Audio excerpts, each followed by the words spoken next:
Alright, ready? Kayfabe Gimmicks! You know where to find us on Facebook. We're on YouTube. Fiction Entertainment, brother. YouTube. Fiction Entertainment, brother. YouTube. Fucking #1 Kayfabe Gimmicks podcast ever. So. How are you looking for? Put words in the wrong place. Are you recording all this, dude? The best wrestling podcast that's always been. What you gonna do, brother, when the beast starts talking about wrestling and drinking whiskey and it's all crazy up in here? So what do you want to do? Do you want to move to a different format, or do you just want? What do you want to do? I think we should polish it down a little bit somehow, some way. I'm not exactly sure, and I know it's crazy me saying that we need to do that, and I don't even know how or why. I think the whole thing me and you were talking about, how we can break it down into segments and shit, like the news segment and the fantasy booking and all that will totally help, and it'll make a structure to the fucking the podcast and shit like that, you know. I said, fuck you, fuck your shit. I had entirely one thing, and that was a structure, and it's right here, because this is Kayfabe Gimmicks. Welcome to the Kayfabe Gimmicks podcast, motherfucker. It's me, it's Matt, and it's rough tonight, and we've been doing How the hell you doing? Oh shit. We've been doing some hard thinking, we'll say. Some hard thinking. Hardcore thinking, the kind of shit that you gotta watch on fucking the internet, and now you can't get it on Cinemax late at night. And I guess what it really comes down to is we all really want to see this go somewhere and do something. We want people to like this podcast. We want people to tell us how they feel about our podcast and how we can make it better. So let's start this shit off the right way and just say it straight out. Tell us how you feel. Tell us what you would like to hear. Tell us what you would like for us to talk about. But first and foremost, fuck all of that shit. Because apparently, in the furthering of everything, we're going to start with some news. There was that pause for you. Awesome. And in reality here, some of us have claimed that NXT is the internment camp for the indies. And to make matters worse, now WWE has hired the backbone of Ring of Honor himself, Jimmy Jacobs, to be in charge, or at least work highly. God knows. He's definitely doing creative control. We don't know how much he has of control. Frankly, with Triple H around, probably not much. Ooh. How do you guys feel about this? We just signed one of the biggest indie guys possible and turned him into just strictly a creative guy. It's the Sarah Del Rey situation all over again. Is he just on Next, or is he going to Raw? He's just in charge of creative. I don't know if they've specifically said where the deal is going to work out to which part of wrestling. I think he'll help out a little bit, but if they still got those fucking soap opera writers up in there, it ain't gonna fucking help much of shit. Because they're still gonna be like, here's your fucking script, go out there and do your little fucking dramedy, whatever the fuck it is that whoever it is they hand it to. So there's two things that I really want to talk about tonight. First of all, turn down your mic one little hair. Me? Yeah. Okay, is that better? Think so. Thanks.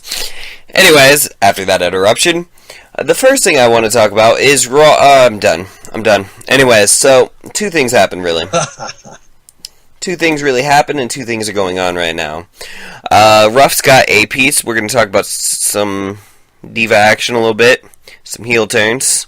You know, I want to specifically further, perhaps, our talks of divas in the coming weeks. I know Tiana's going to come back and she's got some stuff she wants to tell us about how she feels about how women are being treated in the WWE, and as herself as a Go divas, go. Oh, my bad. Sorry. Current wrestler in training, because she is actually training to be a professional wrestler right now. That gives really? her a Is she? completely different perspective than most of us will have. Now, we're not going to get all into that tonight, but it is coming up. She showed up last week on Brock Boners or Undertaker Tears, depending upon how you want to call it. But at this point, we had a Max Landon film come out this week called Wrestling Isn't Wrestling. And in a lot of ways, it showcases not only what wrestling is to the casuals who don't understand wrestling like we do, but more importantly, the thing about wrestling isn't wrestling anymore, is the fact that it shows where WWE has stepped away from what made their product so well. We have less of the drama. Well, no, you know what? The fans will love anything you throw at them. No matter however many detractors you have, you're always going to win somebody or two people for the people you're losing. You know what I mean? There's an ebb and a flow. There's an ebb and a flow. You can release a song that makes somebody happy, and you can release a song that at the same time is making somebody else go, oh man, he's sold out. So, that's besides the point. The point is that wrestling in itself has changed as a medium to where we're not telling stories in the way we used to, or in such an engaging manner as we used to. And I know certain people who have been on this podcast will tell you that wrestling should be about the in-ring capabilities of a star. That's not true, though, especially when it's the product we discuss is WWE. We love you, WWE, except when your network fucks up on PS4. Calling you out on that shit today. But the real thing about wrestling is the storytelling, not just in the ring, but outside the ring, and how you tell a story and get the fans interested. Must-watch TV. I know we're all into comic books here, and I don't want to spoil it, but this week's Flash, that's how you get people to tune in next week. Gotham has been doing a good job of making sure you come in every fucking week. Raw, not so much lately. But we're going to go look at a finer time in life at WrestleMania 20. Ruff, paint us a picture. WrestleMania 20, the build-up for the story that was the big moment for me out of that show was Christian versus Jericho. Now, what does that have to do with the Divas? It's simple. It started out with this thing where Christian was dating Lita, Jericho was dating Trish, and they got caught in a conversation over who could get their girl to sleep with them first. Eventually, that fell backwards, and Jericho professed his love that he actually had gained feelings for Trish. This went on with... Bitch got caught in his feelings. Yeah, he got caught in his feelings. Yeah, so we're leading up to there because Christian's being in putz, calling Jericho a putz, still dissing on Trish. This turns into an ugly fight that leads all the way up to WrestleMania 20. We get to the end of their match on WrestleMania 20, and they did a great job of beating the hell out of each other. I felt like it was a great paced match. It's one of Christian's better matches in his entire career, I'm going to tell you. Absolutely. If you haven't seen, go watch. Here we are near the end of the Cheap match. plug for the network, $9.99, guys. You might as well pay it. $9.99. Might as well pay it. So there you go. Trish runs down to the ring. She gets herself caught up in the interference. She's yelling at Christian. Christian grabs a hold of her. A tussle occurs. Trish is in a ring with her eye allegedly elbowed. After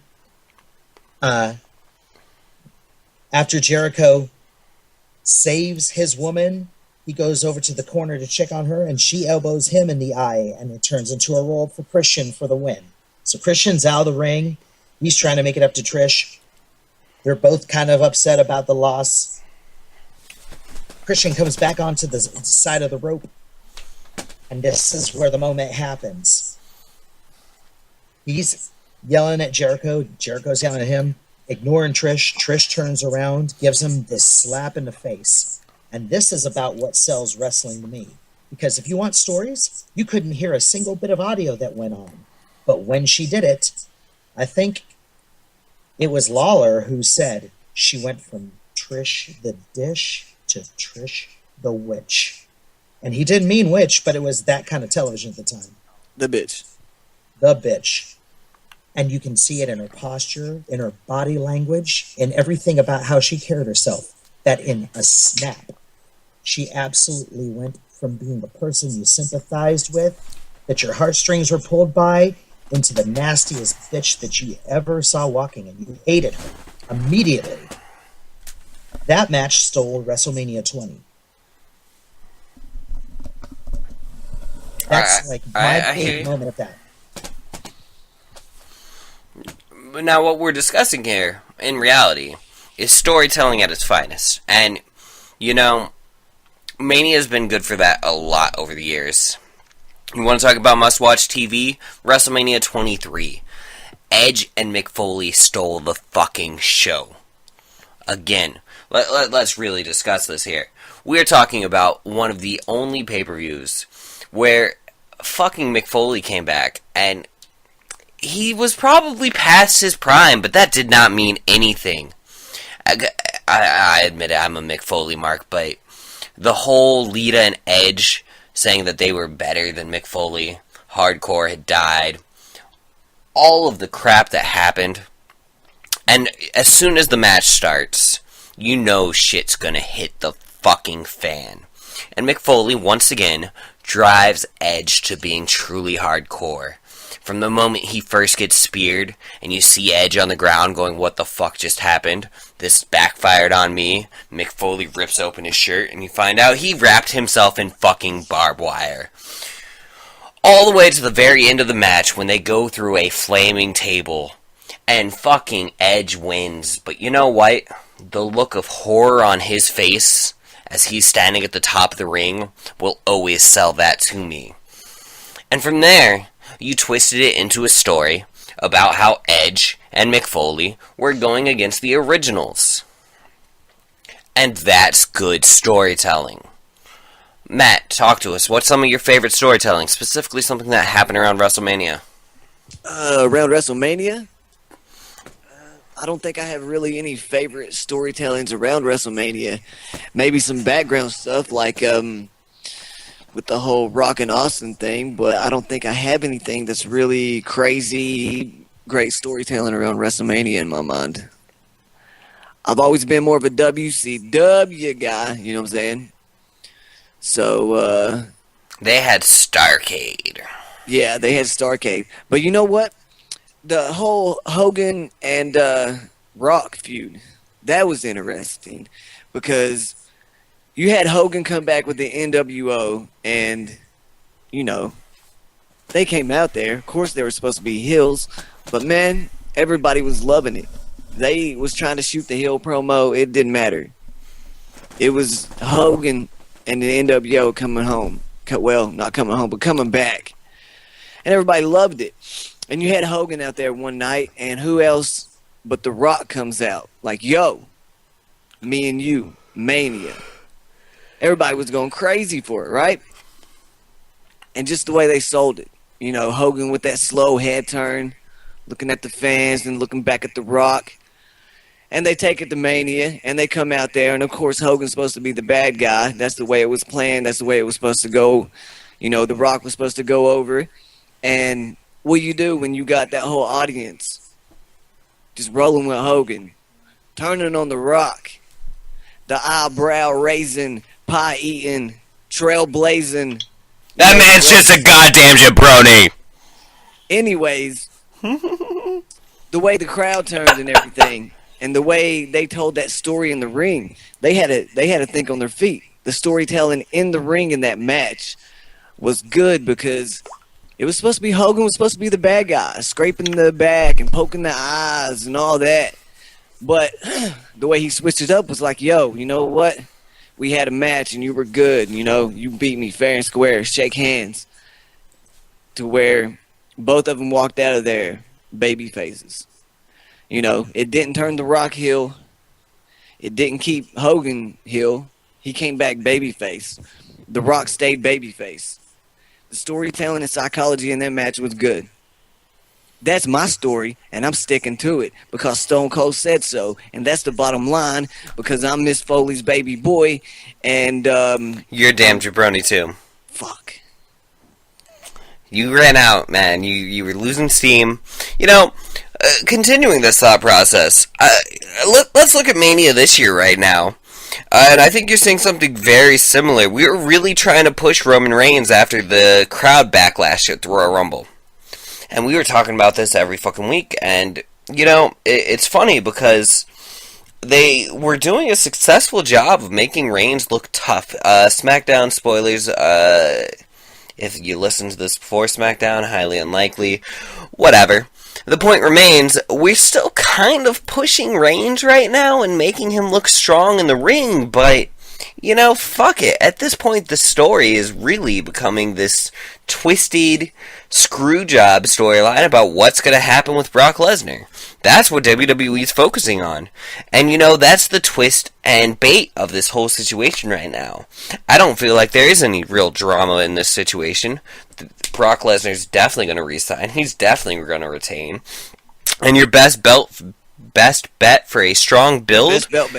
Best belt bet for a strong build is to keep motherfucking Brock Lesnar with that belt at Mania. If he loses it, it's through twisted alternative means, which means that he loses it after Mania at a less of value pay-per-view, and he comes back in 4 or 5 months and wins it back. Or even longer, he could wait until Survivor Series and come back and do his entire run of appearances from Survivor Series through Mania. It would make more sense. It's better TV. But right now, what is good TV for WWE? What makes wrestling fun? You know, it's not... It's a TV show about wrestling. It's not a sports program. It isn't. It's never going to be, and it never was, and it never should have been. We watch this program because we are interested in the characters. We like to follow characters.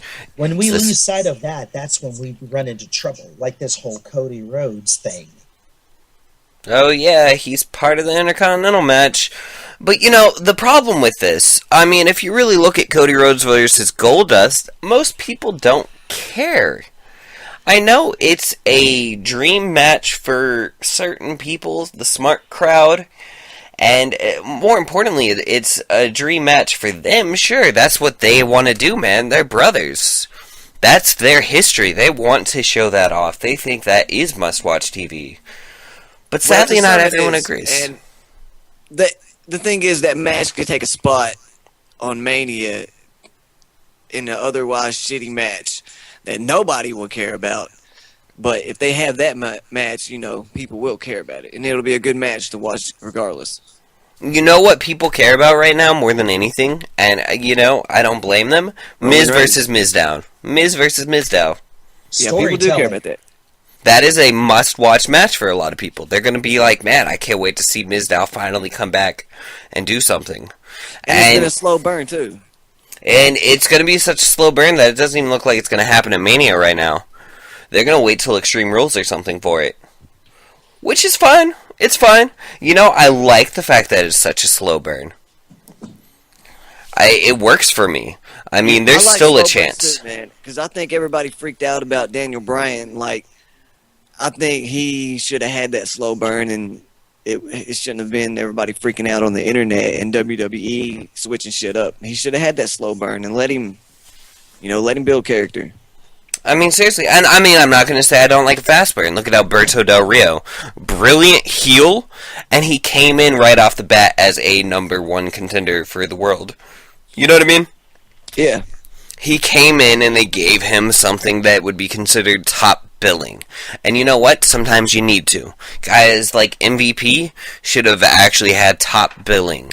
You bring them in, you act like they're such a big deal, then you don't put them in mid-card matches. Even the most casual of fans understands that being in the mid-card sucks. They don't give a shit about that. They want to see people fight for world titles. They want to see big money on the line. That's what drives people. They want to see big money on the line. They want to see hot girl on the line. Oh, yeah, hot girl. Oh, yeah, put her on that clothesline. They want to see their women beating ass and taking names. They don't care about shitty Divas match. Even the most casual fan doesn't care about current Divas matches. Yeah, I mean, let's face it. If I want to see a hot chick, I can just go to my computer and type in hot chick, and I will get a hot chick to look at. Seriously. I know Ruff here is a big fan of the Knockout division, but what's the Knockout division do differently than WWE Ruff? They give them a spot that's more than 31-second matches. They do more than that. They do storytelling. It's absolute storytelling. You know, the last time that we really cared about the Divas division was in the last generation. And the reason why was because they were given a spot. The only time that the Divas have ever headlined Raw was a Trish versus Lita match. And it was one of the highest rated Raws. I think the death of the women's division happened when Lita retired. And she had a great run on her way out with that heel. She had a great heel run on her way out. Yes, Yeah, she did. I think you said it best when you was talking about the Divas title, how it's just a fucking big symbol for a fucking vagina, basically. I don't think I used those exact terms, but I mean, think seriously. you exactly used that fucking term, man. I might have used that exact term. Vagina. I won't deny it, I won't necessarily agree to it, but, I mean, must-watch TV. You don't have a lot of it going on right now, but you didn't have a lot of it going into WrestleMania last year, either. You actually had jack shit going into last year, besides Daniel Bryan. Yes. Yes. Yes. Yes. That was your story. Yes. That was your only story. Cena versus Bray Wyatt didn't have that much story going into it. Nope. No, and it felt like they kind of peaked before even WrestleMania, their feud or whatever. It probably had. You have a battle royale every year now, being the Andre the Giant, whatever. Oh my god. Memorial. The fucking statue looks so cheap, and last year they fucking trashed it after the match. It shouldn't have happened. That trophy should have fucking meant something. Now it's just a plastic piece of garbage that gets trashed. I was in Walmart the other day, and I actually found a Cesaro figure that came with the Andre the Giant Battle Royale trophy, and I was like, really? Really? Because you did nothing with it storyline-wise. You didn't make it anything for somebody to be jealous about. He just won it. Yeah, he won it, and fucking... what happened? Did he hit somebody with it? You're a little hot. It got fucking broke. Like, the moment he won it, it wasn't held up like, yo, I've got this. This is mine. You know, did you see what I did to fucking get this? I lifted that big bastard up and threw him over the ropes. It didn't do what it should have done. It should have mattered just as much as winning King of the Ring. You got yourself in a Rumble match where you came out on top at a Mania. That's a Mania moment for you on your resume. For Mark O'Leary's sake, let's say it, let's do it, bring tournaments goddamn back. When was the last time we gave a shit about a tournament? You know what used to make WrestleMania so much fun? You know what the best part of WrestleMania was there for a few years? The tournaments to see who was going to be in Money in the Bank. That was good. You cared. You gave a shit. You were interested because you knew whoever got into that match had a chance to become a god. And now, it's got its own pay-per-view, which is all well and good, but you don't even have a tournament into that pay-per-view. Like you know, like when you used to have brackets to get into the Elimination Chamber. That mattered. It did, and it made people want to watch more often. Yeah, it was good substance for it. Like, you know, you keep track, like, who's winning this, and oh shit, they're coming up, who do you think will win? Because you really don't know who's going to be facing who, unless it's like a pay-per-view and it's announced, but otherwise it's just random matches on Raw. But with that bracket, you know, you could be like, oh shit, they might have to fight them, which would have to fight them. You know, it makes you think and, you know, put thought into it. March Madness, motherfuckers, why aren't we doing these kinds of things? Where's my fucking brackets? People love brackets. I mean, look, we are talking about a less than realistic situation, a less than realistic show, but at the end of the day, we're talking about a show where these people put their bodies and their lives on the line in front of real people. Nightly. Not nightly, but I mean, let's be honest, they have, 3 days off? They have 3 days off a week? Yeah, 3 days off. I mean, they run like 200 shows a year is the average if you're full-time. They work Monday. They work Monday, Tuesday, Friday, and Saturday. And that's just crazy that they don't have a... What if wrestling made an off-season? Like, not necessarily for wrestling, but wrestlers. Like, this season you would have wrestlers, a certain group of wrestlers come in, and the next season it'd be a different group. You know, I think the better bet is to reinstitute the brand. I know we always say it, but you know what? If you have SmackDown house shows on Friday nights, Raw house shows on Saturday nights, and a strict roster to those, you would give these guys more time to be able to relax and be able to be like, okay, I'm at peak condition. I was able to heal. Yeah, and not be hurt so much. And a lot of wrestlers take pride on going out there and wrestling hurt, which really irked me when CM Punk did his whole thing talking about, oh, I was hurt in wrestling. Like, you know, before that, he was fucking like, yeah, man, I can go no matter what. I can go no matter what. And now he, you know, is whatever about it. But, you know, there's a certain pride that wrestlers carry with that they go all fucking year and then all the next year, and they just keep going and keep going. There's a pride they hold with that. That's like a thing. That's their trophies. I mean, you know, that's all of our trophies. You know, working your 9 to 5 when you know that things went to hell and you ended up going above and beyond the Call of Duty, you like to try to wear it as a badge of honor. You like to try to be like, hey, you know what I did? I did a lot of work, man. And they deserve it. They deserve it. And you know what? Sometimes you deserve to be able to bitch about it afterwards and be like, man, I did this, but should I have had to? Probably fucking not. Probably fucking not. But we're talking about a company that doesn't... You know the biggest problem with wrestling in this day and age? The fact that we refuse to allow new talent or newer talent to take the reins and put a little faith in them. And that's what it really is about in everyday life. It's having faith in the people around you to do the right thing and be able to carry on the business even if you can't do it. It's needed. It's needed.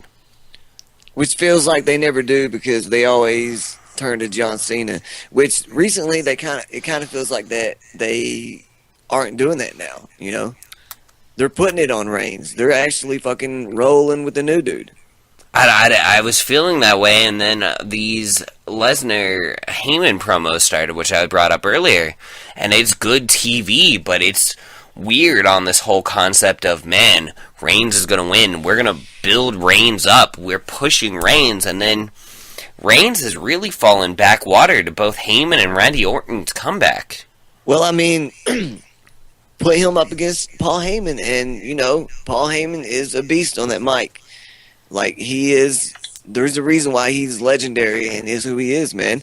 Like, that, you can't hold up Reigns next to Paul Heyman and expect him not to get overshadowed.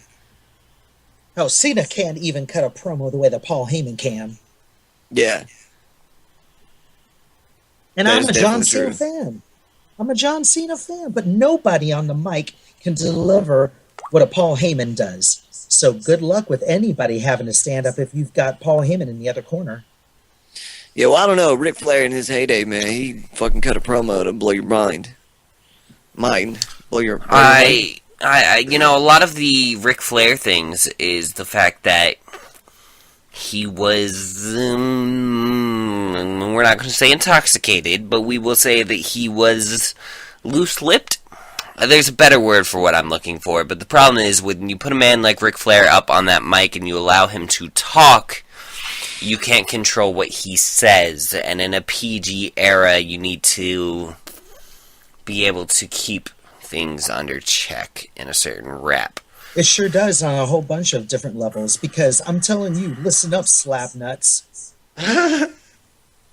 There's one way to cut a promo, and that's letting it just happen as it goes. But then you always run the risk of people who give things like Steiner math.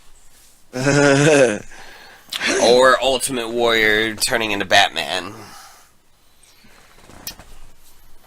I mean, yeah, it happens. You should definitely put Reigns on certain, not Roman Reigns, but, you know, put Reigns on certain wrestlers that you know are going to fucking... Like, I would have never let Scott Steiner say 90% of the shit he did. Because it was just fucking... Are you serious, dude? Get off the microphone. Why didn't he have a couple bad bitches with him that were good on the mic and just have them talk for him? That would have been, you know, perfect. He should have had Alana. Reality. I mean, the problem, the point where we're at, wrestling needs love. It needs love more than it needs anything else, and it just needs some support. It needs a good coddling hand underneath it saying, okay, we're going to pick you up and we're going to try to do something and actually make it work. So do you think picking up this guy from ROH is going to be the difference maker? Or do you think Jumping back to the news, I mean, yeah, is there a chance it could work out for the best? Maybe. But at the same time, I'm going to call out all those motherfucking smarks who are listening to this podcast and who understand wrestling. When you tell me that Triple H is the savior of NXT, but he's on a weekly show called Monday Night Raw, he's the head of talent and creative, and yet you claim Vince is the only thing holding Raw back, I don't think Jimmy Jacobs can do anything to save this company. It's all work. It's all a work, damn it. It might be, but the problem and the point at the end of the day still remains. You cannot tell me that Vince McMahon is the problem when you have this head of talent and head of creative who's all over your product every week. That's how we bury talent. He showed up at the main event on Raw this week. Come on. You can't tell me the biggest work in professional wrestling right now is that Triple H is its savior. That's the biggest work in professional wrestling. It's as much of a work as the fact that everybody was turning on Seth Rollins. There you go. Raw recap too.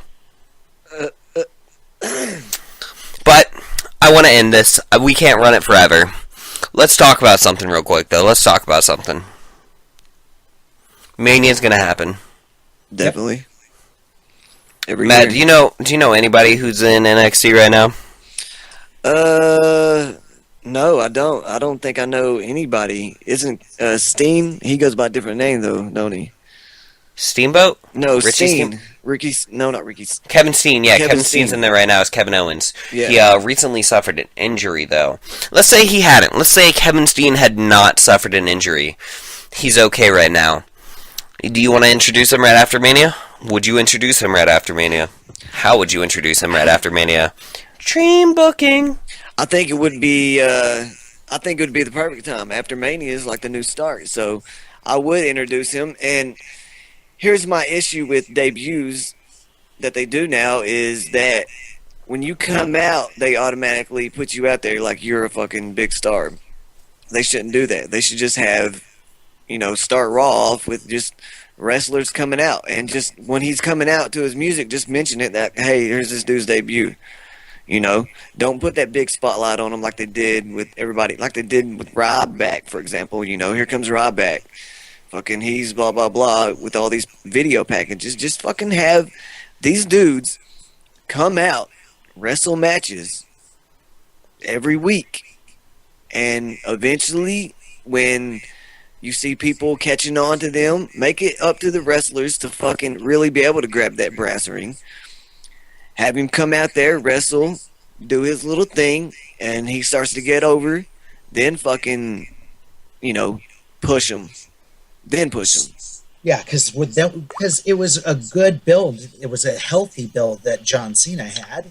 No one knew who this dude was that said that he had ruthless aggression. When he debuted... The thing about this, and I mean, I hate to interrupt a dream booking segment, but let's be real. Nobody knew who John Cena was. He was nobody. I don't feel like you should do this with a man like Kevin Steen because he should be established. He should be considerably main event quality. I mean, I don't give a shit if he was in the Indies. The man's wrestled for how many fucking years? Yeah, but I mean, look at CM Punk. He was fucking big name before he came to WWE, and look how long it took him to whatever. I know, but at the same time, look at Del Rio. Well, I mean, I don't think that it should be the case every fucking time, but I definitely think that should be the case most times. Well, if we want characters and we want people and personalities that make us pay attention to them, it'd be awesome for me here's my dream booking spot. If we're going to have anyone give a shout out to someone on NXT, Sting ought to be the person to make people take notice right away of Finn Balor. I hear ya. Let me dream book Sting. Steen. Sting. Steen. Sting. I want to Are you dream gonna book dream him. book Sting? Okay, dream book Sting. Okay. Go for it. After Mania, he wins, right? Or he loses. What? You know what? Fuck it. He loses. And he doesn't come out on. No, he comes out the Monday night after Mania, and says something like, "Yo, I got beat by Triple H. I can't believe this happened.